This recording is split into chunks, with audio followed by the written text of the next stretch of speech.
Okay, let's see if I can get this in one take. I'm waiting so that I can put my cracker. Oh, I'm sorry, do you want to finish and then we record? And we are back with another alibi for the girlsies and boysies. Woo! Boysies is sticking now. It's sticking. And on this week's episode, we talk about hot girl winter. We talked about mental health as well. Seasons of depression that we've been in. How we recognize when we're going through those specific seasons. And also just ways that we just give ourselves grace and we just look after ourselves when we're going through it. So, hang around as we are your alibi for the next 40-ish minutes. We'll see. We talked a lot this one. We really did. So, yeah. Maybe an hour, but you know what? You'll listen. You'll love us regardless. Do you want me to put the laptop down so we don't see it? Or are you comfortable? Why wouldn't we want to see it? I don't know. Just the idea of our conversation being counted by the minutes. The visible minutes. No, I'm probably not going to be looking at the minutes. Okay, that's exactly. Fine. Are you warm as well? I'm warm enough. Because we're going to be talking about the weather and the season that we're in. Ooh, girl. So I don't want you to get chilly while we're busy. No, don't worry. I am warm. I am comfy. I'm wrapped up. I'm ready. Are you ready? Great. That's good to know. We actually chatted about this before we started recording. I feel like we should have just recorded our conversation. And I could have just cut it, but it's okay. It's okay. It's okay. We'll go through everything again. Yes, yeah. And because I feel like it's very relevant to where we are right now in our lives, in our careers, in everything. Where am I? I literally just spoke about this. You're in your house. We're in my house, yes.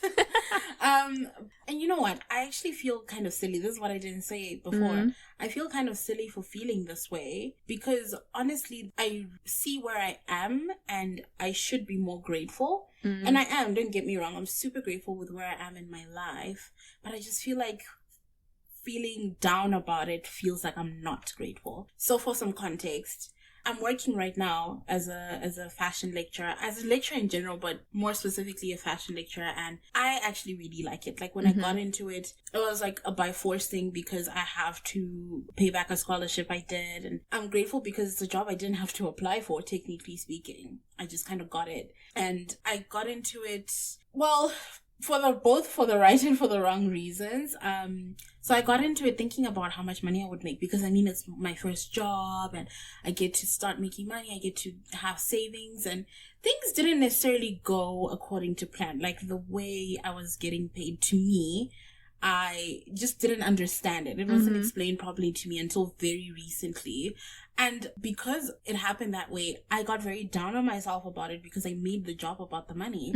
But I actually forgot that I love my job. I like teaching. It's not something that I ever thought I would say, to be honest with you, because I can be very impatient. But I love teaching, and it's so fun for me to engage with my students and actually see that I'm making a positive impact in someone's life. I think, sorry to interrupt, but I think also second year Sophia, imagining where you are now, shook beyond... Honestly. It's a Sophia beyond recognition. We don't even know her. Truly, I have changed so much in the last 2 years. Because I remember you saying in second year as well, towards the end of the year, you were like, I will never lecture. Yeah, so I never thought I would be a lecturer as well. I think I had this very narrow view of myself that I am too impatient to teach, and I really am not. I have the capacity to hold space for my students, to allow them to make mistakes. I literally will be like, you can guess in my class, you can get it wrong, that's why you're here. I have the patience to allow them to learn and make mistakes and all of that. So the fact that I'm here, shook, honestly, so much growth. So, but like I said, I made it about the money, which, that's kind of the point of a job, right? But at the same time, it's not the point of a job. It's not the point. And for me, I've always been an advocate of, you need to do a job that you enjoy. And although I got into this job because I had to, I actually enjoy it. And I forgot about that for a second. And then winter came along. So I struggle with my mental health. Not a lot, really. Well, I used to, especially when I was a teenager. I was depressed for the longest times. So I was struggling with my mental health for a while, but I got help and I worked my way through it. But the thing about depression is it never fully goes away. You literally need to fight every single day to come out on the other end, to come out happy. And I was doing that for the longest time until third year, when I just had too much on my plate. I was SRC president. Yeah. I had an internship. I was doing final year. There was just a lot going on, and it plunged me back into that because I wasn't getting enough rest. I wasn't getting enough like me time, all of the things that actively contribute to my happiness. So I nearly fell back into another pit, but then luckily, like, I stopped doing the internship and I started to feel a lot better. And I got through third year and, all of that. So ever since then, I became a little more sensitive to, or rather like vulnerable to getting depressed again. And it hasn't happened, but I've been very close multiple times. So now, like, when things weren't going the way I wanted to at work, oh girl, did I just not like plunge into menty-b city? And I had a mental breakdown in the kitchen while I was making dinner. I was like crying and I'm like cooking and it was just a mess. And I was listening to worship music and it really helped. It helped me feel better. And I tried to pray and I just couldn't find the words. But I do know that God heard me. And ever since then, like, I'm still not okay, but I'm better. So yeah, but right now, like, for me, I'm experiencing full-on seasonal depression, but I don't think it's because of the weather. I think it's just the season that you're in that I'm in is depressive. Exactly. And I feel like I'm doing it to myself because nothing triggered me. I signed the contract, but the contract, even though it wasn't like as clear as I would have preferred, I signed that thing. Yeah. I knew what I was getting into, so it's my own fault. I am the one who chose to make my job about the money, when I actually enjoyed it and decided not to focus on the positive aspects of it. I feel like I placed myself in that position and I have no one to blame but me. And I'm struggling to like dig my way out of it. But overall, I'm like genuinely grateful for my life because things are going well. I want for nothing. I need for nothing. I am so grateful I have everything that I need to survive and be okay. But, your brain tricks you. You want to say I was saying that to my therapist. I was like, I don't feel like I'm in a position to feel my feelings. Yes. And she was like, just because you are loved at home, just because you're receiving help, just because all of these things are going right, you can't necessarily just negate your feelings. They are still your feelings. And the more you ignore them, the more powerful they get. And especially because it's your mind lying to you. Yeah. Or not really like your mind lying to you, but it's just something that you need to, like you said, you need to feel your way through it. You can't just go over it. Yeah. It's not that simple. That's my problem though, because I intellectualize my feelings. I understand where they come from. I know why they're there, but I struggle to actively deal with them and feel them and move through them. And I try to make space for me to feel my feelings. And it's easier for the smaller things that I know I can easily get over. But something like my mental health that constantly plagues me, it's a lot more difficult to move through that because it's also chemicals in your brain and there's a lot of factors that like come into it. It's not like I'm just choosing to be sad and choosing to be depressed, and it can get so crippling. Sometimes I can't make my bed. Sometimes I can't get out of my bed to do anything, even feed myself. I'd rather just sleep and just not eat, and it gets very stressful because I want to actively take care of myself. I want to love on myself, but my brain won't let me. And it's a very interesting place to be in because I do know, I got out of it once. I can definitely do it again. And I'm not actively depressed. What do we call it? It's depression light. Yeah, it's depression light. That's where I'm at. I'm not over the edge because if I was, I would know. Because it was a very dark space. But I'm like teetering on the precipice of depression light right now, and it's not fun because then it affects like how I deal with issues or how I associate with my friends. I tend to isolate, or I start to think everyone hates me. Like, I was hanging out with my friends recently, and I'm like, do these guys even like me? Like, do they want me to be here right now?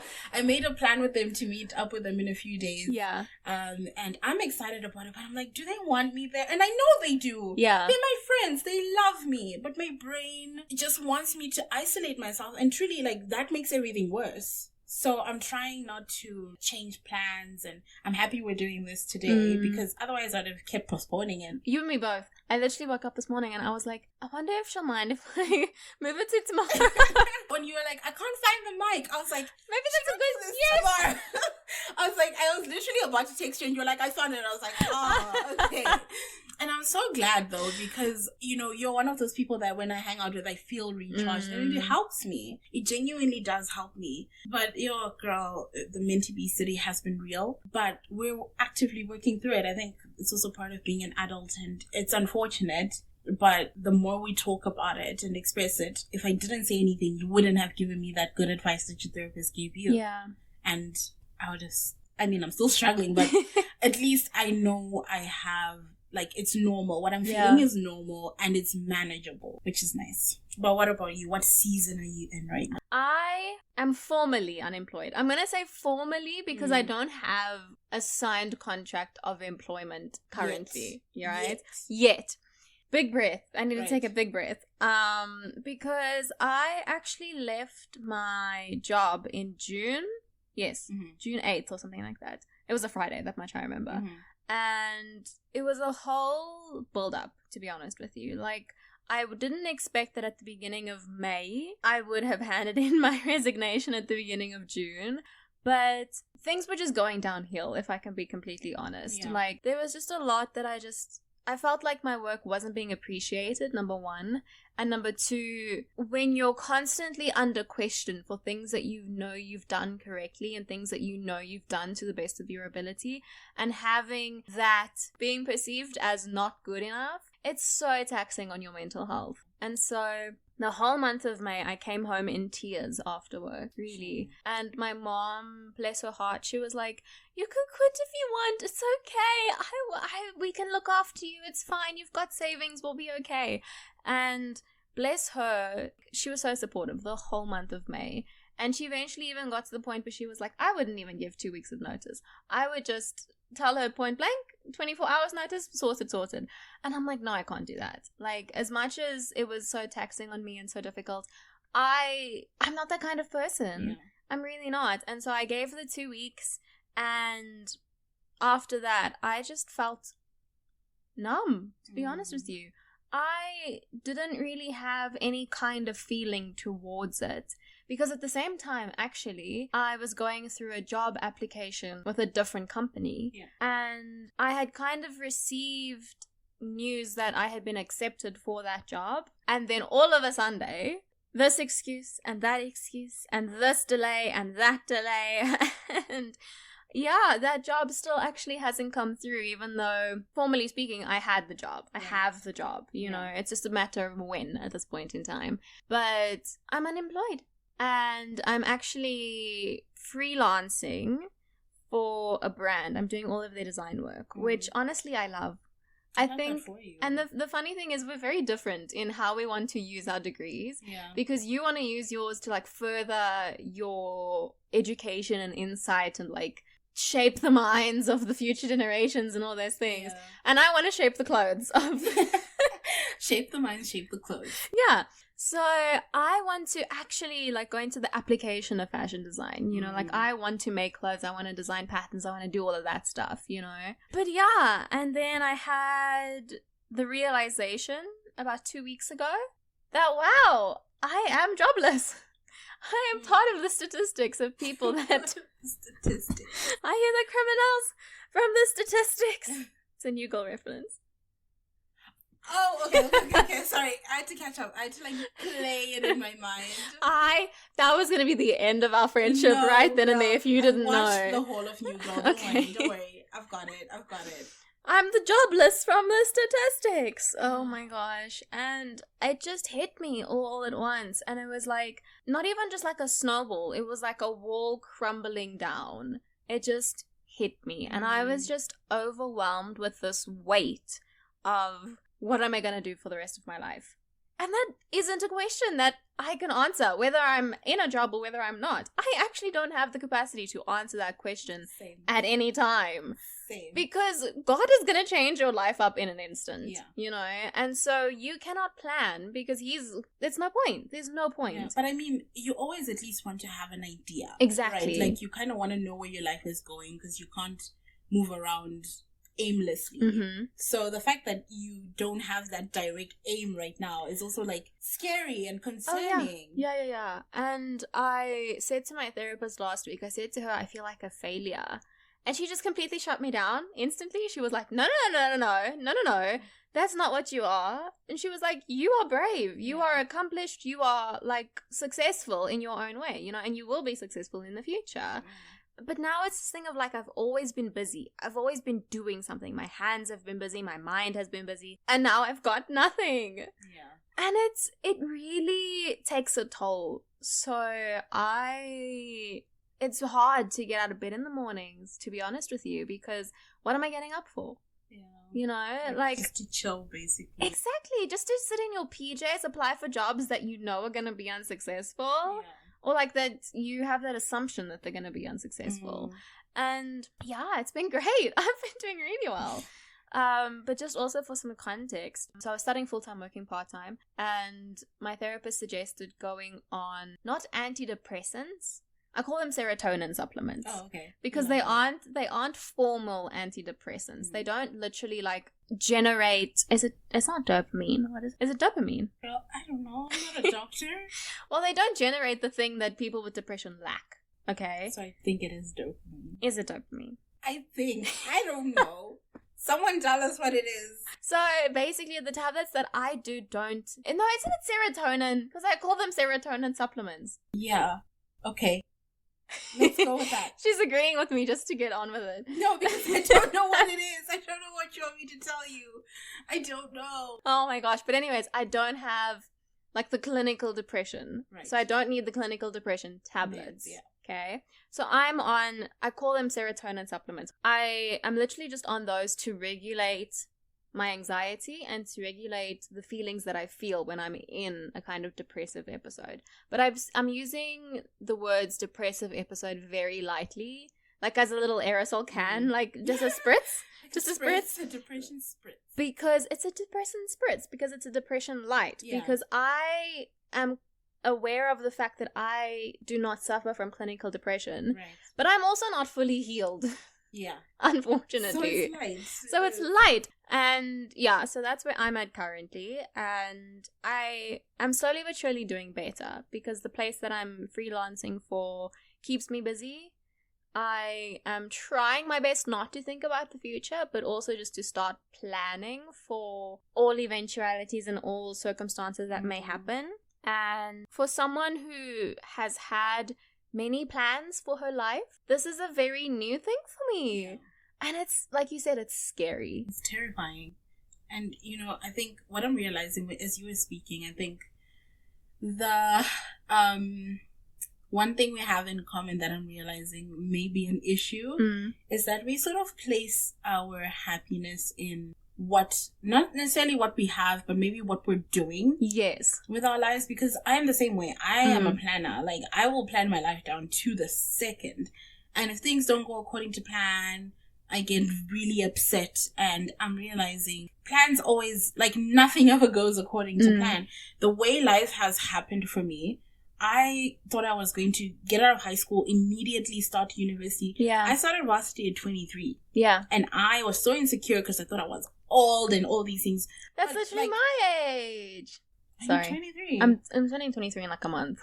Really? Yes. Goodness. I'm a young baby. So imagine only starting school now. I would be stressed. Well, I did do other things. Like, I went to flight school and stuff, but it wasn't what I wanted. And because I was already, like, in the depression at that point, like, I just wasn't happy, you know? But by the time I started doing the degree I wanted, I'm so grateful I started at 23 because, like, I did so much better and I was happier. And now I'm in the field or the industry that I want to be in. Yeah. So it just makes me think, like, those years that I wasn't doing what I wanted, it was also stressful, but things worked out. And I tend to forget that things have always worked out. there was a thing we used to say last year, we've never not finished. Yeah. When we were struggling with our schoolwork. Yeah. We've never not finished. And in the same breath, I would say I've never not succeeded. I've never not made it. And the fact that my brain is trying to trick me out of believing that is so annoying, because although things aren't going how I want them to, I will get my master's degree and get the job that I want to get eventually. And I'm going to be at the right space, in the right frame of mind, with the right maturity to handle it. And it's okay sometimes to just sit and do nothing. But because we are such doers, we are. Our brains just can't compute. It can't compute. And it's so difficult. But I think it's a lesson we need to learn. Yeah. Because you also don't know what is preparing you for in the future. Yeah. What if there is a time, God forbid though, we don't have anything else to do? Oh, we're going to be puddles of messes, of tears. Oh, hello. Speaking into my life. Dude, I think we need to find ways to actually, because it's not just going to go away, right? We need to find ways to actively appreciate the time that we have nothing. Yeah. There was a friend, we spoke about something similar. She was applying for jobs. She really struggled, and she was also newly married at the time, and she was just like, I just want to get a freaking job, man. Like, I want to make my own money and all of that. And eventually she got a really nice job. But then she's like, I really regret that I didn't take that nothing time to just enjoy it. I mean, I was a new wife. I got to spend time with my husband. I got to do all these things, like just go wherever I wanted, whenever I wanted. I didn't appreciate that enough. And I don't want us to look back and say, I didn't appreciate my nothing moment enough. Because there's going to be a time we become wives, we become mothers, we'll become all these things, we will become fully employed. And we're going to look back and be like, man, the days where I didn't have any expectations and I could just like sit and do nothing. I don't want to look back and just see it filled with depression and sadness, And we're both so fortunate and blessed to have parents that are like, we understand the economy that you're in. We're not putting so much pressure for you to have a job, to always be doing something. Because ultimately, you and I are just doing this to ourselves. Yeah. Like, we really are just doing this to ourselves. And that's not to say, like, we shouldn't try, but we shouldn't, like... we should give ourselves the grace to be able to be in a position like this, or to be in a position that we aren't used to and we aren't comfortable with. Exactly. Because we're not going to be... life is not about comfortable situations. And I hate it so much, but you don't grow in comfort zones. It's true. It's true. It's a cliche, but it's... exactly. True. And there's this, I think it's a TikTok meme, I'm not sure, but it's like, if you're going through like a bad situation, it's like, oh, it's just character development. Yeah. And actually, it really is. It really is. So we need to work on it, girl. Yeah. Because ultimately, I think actively shifting our perspective will help with the menty-b's of it all, because we're not going to put so much pressure on always doing something or being something, because you and I, we achieved a lot of amazing things. Like, if we sit down and start writing out the things we did in the last few years, it's amazing. And I'm genuinely so proud of us. And I hate that I actively know these things, but my brain is trying to trick me out of believing it. And I think that's why just the idea of mental health is so precious to me, is that you could be doing the world's best job at something, but your mind is telling you you're not. Whether it's imposter syndrome, whether it's anxiety, whether it's this, whether it's that. Like, we both struggled at some point with both of those things. Like, heavily. Just the idea that just telling someone they're doing a good job could mean the world to someone. That's what happened to me today. Yeah. So I spoke to my boss, and he was just giving me feedback on how I've been doing lately. And my job is a part-time job, right? So I don't go there every day. I don't dedicate my whole life to it, which I'm actually very grateful for, because I have time to just like experience that nothingness. So he was giving me feedback, and all of my feedback was so good. And even some of the goals that I wanted to work on, he was like, I'm really glad like you are noticing these things, and I'm really happy to have you like as a part of our team. And I was just like, I didn't know I needed that validation until I got it today. And it made me realize, like, as much as I know that I'm qualified and stuff, and now I know I am a valued member and I'm good at my job, and the work that you do is appreciated. It's appreciated. Yeah, and it's recognized. Dude, it makes me feel so good. And it helps with that imposter syndrome, and even with like the seasonal depression, because getting that told and it's getting into my brain, and my brain has no choice but to like receive that no, we're actually good at this, you know, you don't need to be stressed about it. It's not just about the money, because money will come and money will go, but I have this like talent, this like I'm just good at what I do, you know, and no one can ever take that from me. And ultimately, to me, that's what has always been important. I wanted to be in a job that I enjoy and that I do well at, regardless of how much, you know, I got paid for it. Can I ask you a question? Yes. How do you know when you're entering menty-b city? That's a good question. Thank you. That's a very good question. Because like you said, you're a very self-aware, self-intellectualizing person. Yeah. So I think also when you know yourself very... These freaking planes, man! And I think also you're a very self-intellectualizing person, you know? So you're able to note down when you're not feeling yourself. Yeah. So what is that for you? So, there's a couple of things for me. It doesn't, I don't always notice it right away, but you know. So first thing is I crave chocolate. Okay. Yeah. Interesting. Go on. Like, I don't have a sweet tooth naturally. Like, I do love cake and things like that. But when I want chocolate, I want the cake. I want the everything. Yeah. I know something is up because I don't normally just do that. Another thing is I tend to just not want to do basic things. Okay. So I don't make my bed. And I mean, making my bed takes like 2 seconds, really. So the fact that I'm not willing to take like a minute, 2 minutes to make my bed shows me something is wrong. Yeah. So things like the basic ways I care for myself, I start to just not do that. I will make excuses to eat later and later and later and later. And that's when I know that something is up, something is wrong. And then once I realize that, wait, I have these symptoms, then I start to actually feel the lull in my spirit. Yeah, what about you? How can you tell?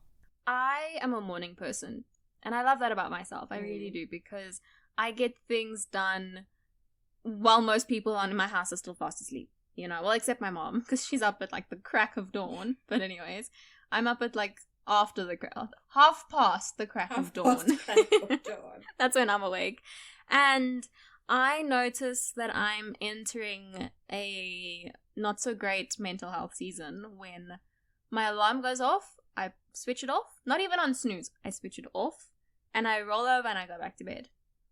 Because I'm the kind of person, the alarm goes off, Dude, I'm up. It's so weird, like the first time I slept in the house, the alarm rang and you got up, and I'm like, who does that? No normal person gets up on the first... I don't chill on my phone. I literally, like, the covers are off. 20 alarms at least to wake me up. Literally, the covers are off and I am up. I'm on my way to the shower. I'm ready to go. You know, that is a good mood. That is just like my normal, in all honesty. Yeah. And I know when I'm not doing, or when I'm about to not do so well, I sleep in. That's how I know. And after that, it's eating. And if I don't eat breakfast, I'm a breakfast girly. I love breakfast, especially now with the whole like ulcer diagnosis that I had. I had to have 3 good meals a day. And cleared of the ulcers, just by the way, in case anyone was concerned. Because tests, all the scans and tests and things came back clear, the ulcers are gone. She's okay. I'm okay. But literally the last 2 weeks, I haven't been eating breakfast. And I'll eat lunch at like 4 p.m. Dude. And that's a you move. Yeah, that's a very me move. And I think like just you telling me what happens with you, I just like adopted it. Yeah. And now my first meal of the day is at 4 p.m. And that's insane. For me specifically. Like actually, it's insane. Because like, well, me, under normal circumstances, I can eat twice a day. Like, I'm not really bothered, but I can also just not eat at all, which is a bad thing to do. But then now, like, you eating at 4 p.m? Girl, as my first meal? No, that's really. Insane. I know. So I know when I'm skipping breakfast and when I'm sleeping in.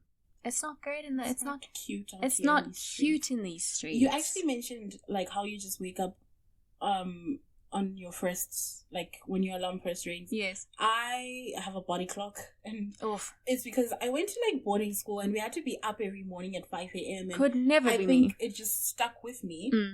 Not that I wake up at 5. I normally just naturally wake up at 6 now. But these days I've been waking up at like, I've been waking up at like 6 or 7:30. The one day I even woke up at 8 and I was like, excuse me? Yeah. What's happening? So my body clock also tells me that I just need more rest or something. Or I'm not okay. So we spoke a few minutes earlier about we need to give ourselves grace. So let's call this our action plan. Okay. You with me? Yes. Okay. What is an actionable thing that you can do when we are booked into menty-b hotel that will give you that grace that you need to get through it? Coming in with the good questions today. I know. Okay, so I have one that involves me just doing a thing I do every day. So maybe making a nice meal, like a fancier than normal meal. Like obviously not like 5-star, but I think because I do enjoy cooking and baking and all of that, doing something that feels regular, and it's also a lot of effort, which, I don't have the capacity for. Yeah. I think would be good. And then outside of the house, I would say going for like a hike or a walk with my dogs, just like not in the streets, but at our hiking place or something. I think that would help because it requires effort to do. Yeah. Whereas my natural inclination when I'm in that space is to do nothing. Like, yeah. I want to do nothing. I don't want to talk to anyone. I want to be in bed. Getting out of bed to make a nice meal or getting out of bed to get fresh air and walk with my animals, I think is a good thing to do. I'm going to hold you to that. Please. I'm gonna hold you to Please. It's easier said than done. But when you're in that space, getting up alone is an achievement. So if I get to a point where I've gotten up, I've made my bed, and I've made a meal, oh, yeah, God is working. What about you? What is your action plan? Mine would be to let myself feel my feelings. I become like an ostrich when I'm going through it. You stick your head in the ground. Stick my head in the sand. I'm like, the less I see, the less I feel, the better. Box it up, put it away on a nice shelf. That's kind of the vibe that I do. And that's not great. No. It's very not healthy. Yeah. You over-intellectualize. Oh, I really do. And I under-intellectualize. I don't think it helps. My mom is a therapist, so it doesn't help that I actually, I understand everything. No, so very grateful that I'm in therapy, to be honest with you, because I'm grateful you're in therapy too. Because you get secondhand therapy. Yeah. But it helps me tell myself that my feelings are valid. And what I'm going through, I will get through because I've gotten through worse things, you know? Yeah. And especially because what I experience, I know I jokingly call it depression light, but I am very, very cognizant of the fact that people will have it a lot worse than what I do. Yeah. You know, and I never want to put a dampen on someone else's mental health and lessen what they feel. But at the same time, I lessen what I feel. Yeah. You know, and so I kind of need to get myself out of the habit of saying, oh, but I'm fine when I wake up and I'm feeling a bit skew, you know? Yeah. And actually, now that you say that, I think that would be a very good thing for you to do because I do that. I will tell my parents I'm not okay today. I'm not feeling happy. Nothing happened. Nothing triggered me. I'm just sad, which is how it works sometimes. We just wake up sad. And they actually make space for me to be sad. They'll let me lay in bed all day. And my mom's normally not the type. She'll be like, you're still sleeping at this time. Under normal circumstances. But she will let me lay in my bed all day and let me feel it. So I think that'll be very beneficial. Let yourself cry. Let yourself scream into your pillow. You know what? We need to go to a rage room. Yes! I've been saying this. I think that would help. Because I fully haven't processed all the irritations from last year. I love how we always just circle back to last year. Last year was traumatic, dude. No, Michaela, let's be real. Last year was very, emotionally traumatic. But my favorite thing is every time we discuss this, at the end, you say, okay, I'm over it. I'm not, clearly. I'm not over it. And I think she's my No.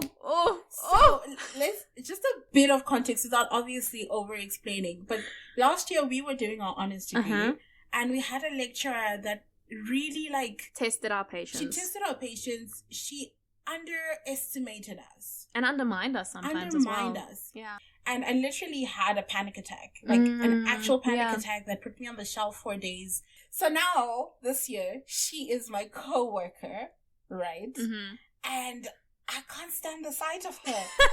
I genuinely can't stand the sight of her because I start to get all these PTSD emotions, feelings. Reactions, your body negatively reacts. Dude, negatively. But she's totally over it, clearly. Yeah, I don't care anymore. She's totally over it. I think I haven't even fully processed how that made me feel as well, because I felt like an idiot, and I'm not. I'm really not. Yeah. Yeah, I think I may need to process that. I need to sit and process that because, that one. Are you over it? Yeah. So I think it's time for me to let it go now because I don't need it.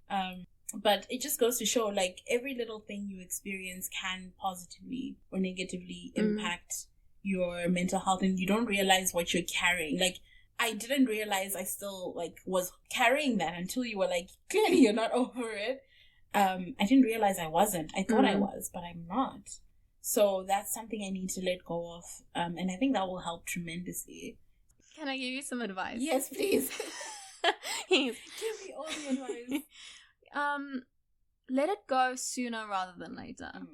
Work through it however you need to, because if you continue to let it be the thing that charges and decides all of your decisions, what are you going to do once you do get over it? Yeah. Can I ask one more question? One last question. Okay. For all the girlsies and boysies that are listening that maybe have these feelings but don't know how to intellectualize them or don't know how to identify them and name them, what advice would you give to those girlsies and boysies? Your questions. Sorry. Okay, how about this? Can I rephrase it for you? Yes. What advice would you give to yourself before you started going through all of the menty-b's? Older you to younger you, experienced you to unexperienced you. Yeah, I think I would say, learn to feel the feelings, intellectualizing for me helped me through it because when I understand where something is coming from, it helps me process it, right? So, for example, if, I have such a visceral reaction towards a man approaching me, for example, why is that? What happened for me to feel so triggered? Yeah. And then when I know what that thing is, I can start to confront it. So I'm a big believer in exposure therapy. The more you let yourself experience something, you can find ways to then deal with it when it happens in the future. Okay. And it's not always possible, and you won't always get closure on certain issues. But if you're willing to allow yourself to feel those feelings, whether it's through experiencing whatever the issue is or sitting and thinking about it and just crying, what would you say though?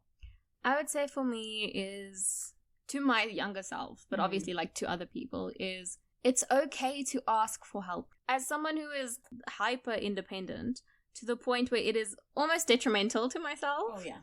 The idea of asking for help used to make my skin crawl. And now I'm I can literally just stand in the middle of a field and yell help, and so many people that love me and support me and worry about me and care about me will come running. Because I was always of the opinion, I always had the mindset, I can't ask for help.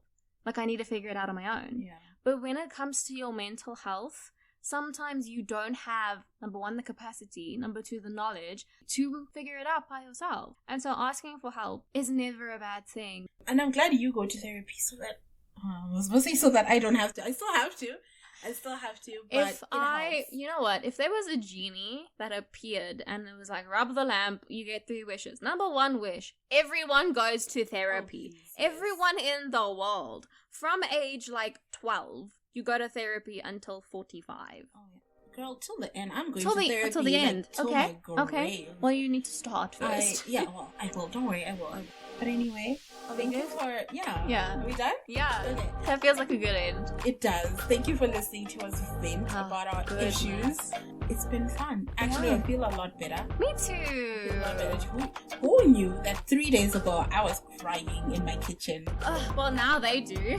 Okay, yeah, but like I feel so much better. Like Me the too. difference, I feel like I was at a -10, and now I'm at like a 5, a +5. I actually need a pee, so this was great. Okay, Bye. Bye.